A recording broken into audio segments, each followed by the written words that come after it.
My father-in-law told the family during dinner that my husband's best friend will always be part of the family, so I made her paper white when I exposed her in front of everyone. I have been married to my husband for 5 years. We've had a good relationship overall, but there's always been one issue: his girl best friend, Megan. She's been in his life since childhood, and while I've always felt a bit uneasy about their closeness, I trusted my husband and tried to be cool with it. Megan is always around. She's at our house constantly. They text all the time, and she even comes on family vacations with us. Every time I brought up how their friendship made me uncomfortable, my husband would brush it off, saying she's practically a sister and that I was overreacting. To make matters more complicated, my mother-in-law is amazing. She's always had my back and has told me multiple times that if Megan made me uncomfortable, I should talk to my husband about setting boundaries. On the other hand, my father-in-law has a very different attitude. He adores Megan and has always said that she's part of the family and that I just need to deal with it. He thinks my discomfort with their friendship is just jealousy. Fast forward to 2 months ago. My husband started acting distant, coming home late, being secretive with his phone, and just off. I had a gut feeling something was wrong. So one night I went through his phone while he was in the shower. That's when I found out he and Megan had been having an affair for months. I was absolutely crushed. I confronted him and he admitted everything. He swore it was a mistake, said he loved me, and begged me not to leave him. I didn't know what to do, so I stayed quiet for a bit, trying to process everything. A couple of weeks later, my in-laws hosted a big family barbecue.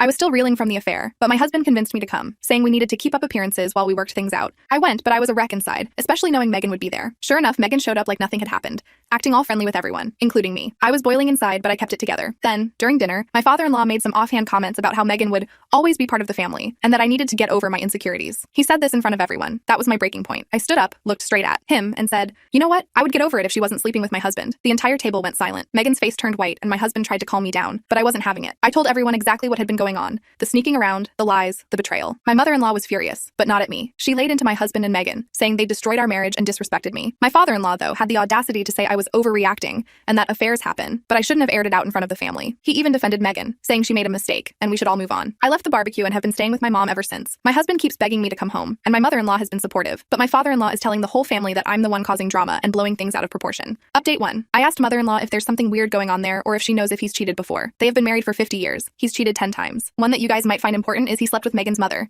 Maybe that's why he loves her so much. As far as she knows, he didn't sleep with Megan. The other 8 were people he worked with, and one of them was an old high school friend. I will also be researching for a lawyer tomorrow morning. Update 2. Mother-in-law told father-in-law to get a DNA test with Megan or she's divorcing him. He said he will try and schedule something tomorrow. If Megan is the ex-husband's sister, that will be hilarious and would totally be their problem. Also, mother-in-law is getting a divorce no matter what, but he doesn't know that yet. She just decided an hour ago. Yes, I will be helping her with a place to stay, and she wants to get into real estate with me, so I'll be trying to pull some strings and help her out in every way I possibly can. It's an unfortunate situation for both of us, but I'm glad we are going through this together so we can have each other's support. When the DNA test results come back, if it for sure happens, she will be cutting off my ex-husband and father-in-law. I also wanted to say that father-in-law was sleeping with Megan's mother for maybe a month or 2. That's why mother-in-law thinks the timelines add up. And yes, father-in-law knew about the affair that really boils my blood. He isn't even a decent enough human to tell me about it. If it was me or mother-in-law cheating, both father-in-law and ex-husband would be pissed.